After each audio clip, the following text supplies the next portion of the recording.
Pois bem, meus amigos, a Procuradoria-Geral da República pediu a prisão de Sérgio Moro. É isso que vocês estão vendo no título do vídeo.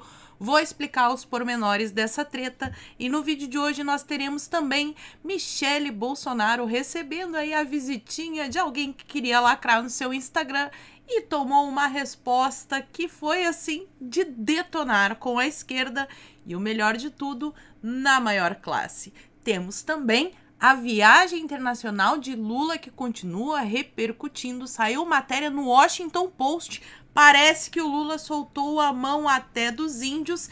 E vocês lembram que durante o mandato do Bolsonaro fomos acusados de organização, de receber dinheiro do governo, de gabinete do ódio, de tantas coisas? Pois agora o PT oficialmente parece que está cogitando aí dar dinheiro a influenciadores para que eles falem bem do governo, porque afinal de contas deve ser uma tarefa muito difícil convencer o povo de que pagar imposto na muamba da Shopee é algo bom. Então, se você já gostou das pautas do vídeo de hoje, me ajuda a espalhar essas informações, curtindo, comentando e principalmente compartilhando o link desse vídeo nas suas redes sociais, grupos de Face e de Zap. Dá uma verificada na tua inscrição, vê se ela continua ativa aqui no canal e se não for inscrito, se inscreve e dá essa moralzinha pra mim. Pois bem, feita a introdução, vamos à pauta de hoje. Vamos começar com algo que eu cheguei a comentar no vídeo de ontem, mas que temos novidades. É sobre o empréstimo que o Lula conseguiu da China. Falei ontem sobre a tática do endividamento, para vocês pesquisarem o que aconteceu lá no Sri Lanka, mas a coisa, assim, cada dia fica pior. Lendo aqui a matéria da Oeste, a gente vê, assim, ali na terceira frase, a primeira parcela é um empréstimo de 4 bilhões para ser pago no prazo de 10 anos para financiar projetos de infraestrutura e energia limpa. Guarda isso. A China querendo financiar energia limpa aqui no Brasil, porque nós é que estamos precisando, eles não. E aí, digitalização de empresas, industrialização e tudo mais.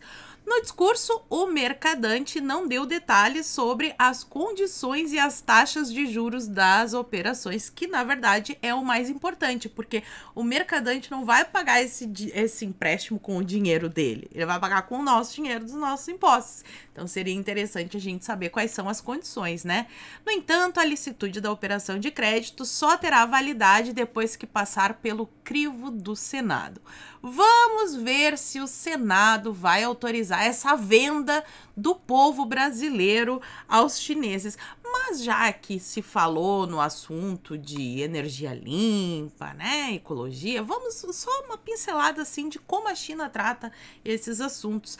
Ela é, segundo a matéria aqui do R7, um dos países mais poluidores do mundo. Então, o país que mais polui no mundo, um dos que mais polui no mundo, quer investir em energia limpa aqui no Brasil, onde a nossa matriz é uma das mais limpas do mundo, né? A nossa matriz energética, ela é, na sua maioria, aí, de fontes renováveis. Nós não usamos carvão, assim como o pessoal lá para os lados da China e da Europa.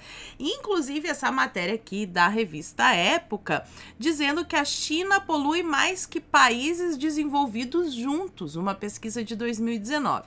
Então, assim, só cai nessa conversinha de que a China está financiando a energia limpa, que é muito burrinho, muito desinformado, ou tá levando uma dinheirinha para falar bem do governo, que nós vamos falar sobre isso durante o vídeo.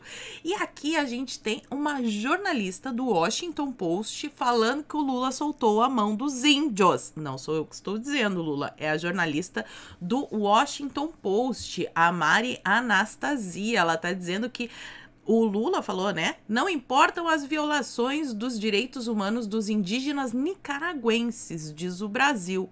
Lula se aproxima dos inimigos da América. Bom, a galera que fez o L devia saber, né, que o Lula é revolucionário, que ele curte essa galera, China, Rússia, Nicarágua, que ele sempre foi amigo aí dos ditadores, então não pode fingir surpresa agora que ele tá fazendo exatamente o que ele falou que ia fazer.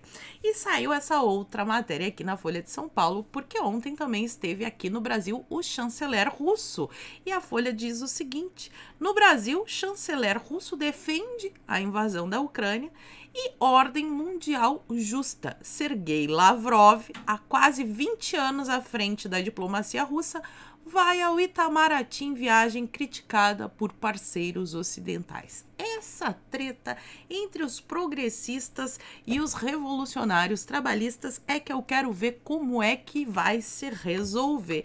E aqui nós temos uma imagem, né, do chanceler russo, bem à vontade, de tênis e jeans, chegando no Brasil, se sentindo totalmente em casa. Precisa dizer mais nada, uma imagem vale mais do que 1000 palavras.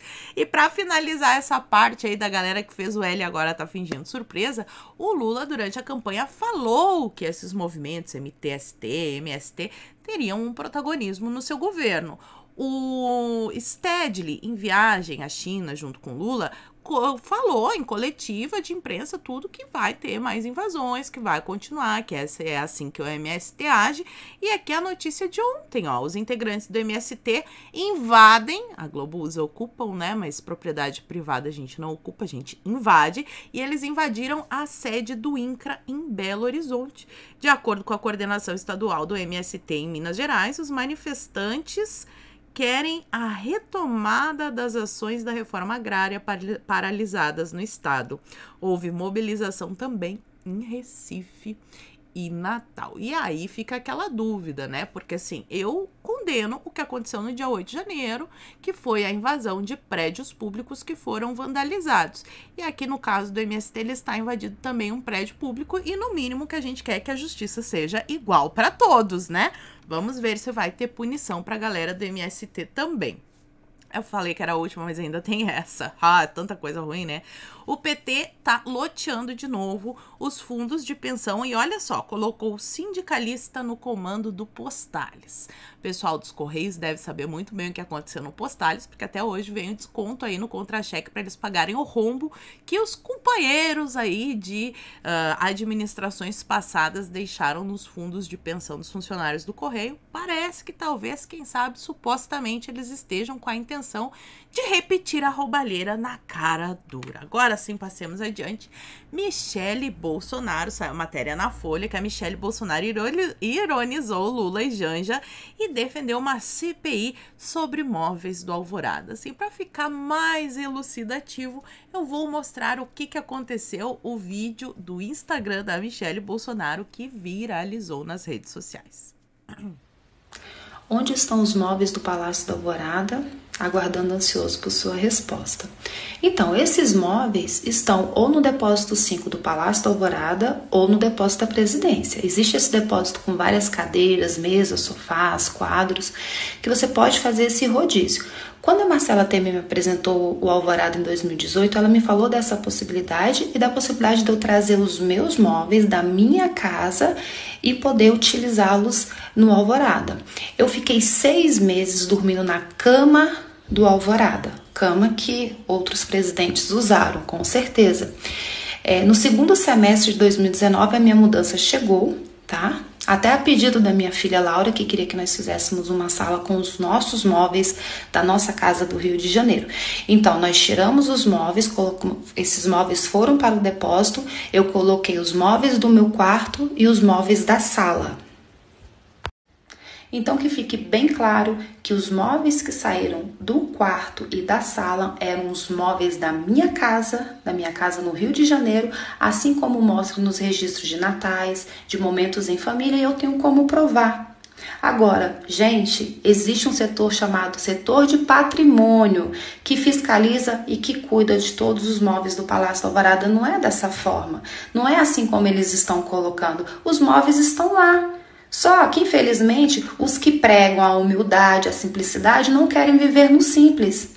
tá? Zombando e brincando com o dinheiro do contribuinte. Nós ficamos por 4 anos no Alvorada, nós não fizemos nenhuma licitação de enxoval, não tinha toalha, não tinha roupas de cama decente, eu usei os meus lençóis na minha cama, na cama de visitas, para não fazer licitação, porque eu entendi o momento que nós estávamos vivendo. Agora eu sugiro a CPI dos móveis da Alvorada. Serena, tranquila e elegante, é o contrário da Janja, né? Mas é isso aí. Vamos investigar, então, tudo isso que eles estão dizendo sobre as carpas, sobre as emas, sobre as joias. Vamos fazer uma CPI dos móveis do Alvorada e vamos tirar essa história a limpo. A direita não tem medo de investigação de CPI.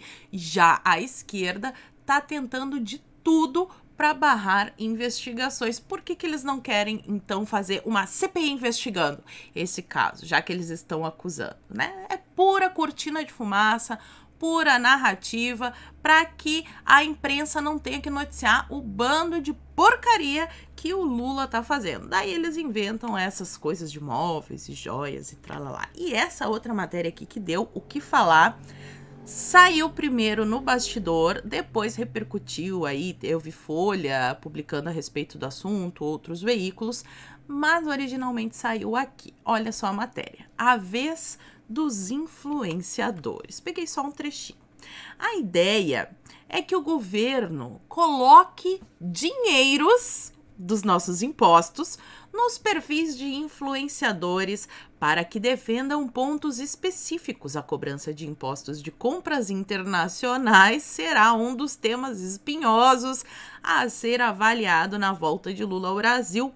O formato é digital, mas é propaganda. A diferença é ser feita por personagens com muitos seguidores que recebem para falar bem de algo. Bom, a gente viu, quem me acompanha aí nas outras redes sociais, eu cheguei a postar um vídeo onde está o Ratinho da Atena falando exatamente o mesmo texto, né, sobre os 100 dias de governo, porque o governo Lula despejou milhões e milhões aí na mídia para falar bem dos 100 dias de governo, que foi maravilhoso, blá, blá, blá, blá, blá, blá.